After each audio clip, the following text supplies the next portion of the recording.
কি সুন্দর সাজিয়েছে না গো। এ দিদি, তোরা তো আমাকে নিয়ে ঘুরতে এসেছিস, তোরা তো একা একা হাঁটছিস, আমার সাথে একটু কথা বল।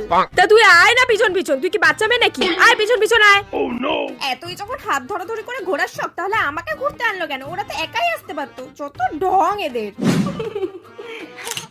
কেন যে আসলাম দিদি জামাইবাবুর সাথে ঘুরতে, আমাকে সব ধরিয়ে এখন ফটো তুলছে। কি রে দিদি, আর কতক্ষণ লাগবে?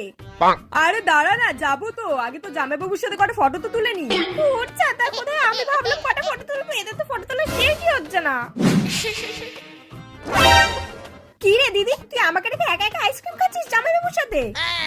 একে একটা 5 টাকা দামের বাটি আইসক্রিম দিয়ে দাও তো। চলো। কি, আমার জন্য 5 টাকার বাটি আইসক্রিম? দিদিকে তো আমি পরে দেখে নেবো, আগে বাটি আইসক্রিম তো খেয়ে নি। যাই হোক, বাটি আইসক্রিম ছাড়া যাবে না, আমি দেখছি এবার তোকে, দাঁড়া। ভাবলাম দিদি জামাইবাবুর সাথে ঘুরতে বেরিয়েছে, বিরিয়ানি খাবো, এটা তো রুটি তড়কা। এ দিদি, একটু বিরিয়ানি তো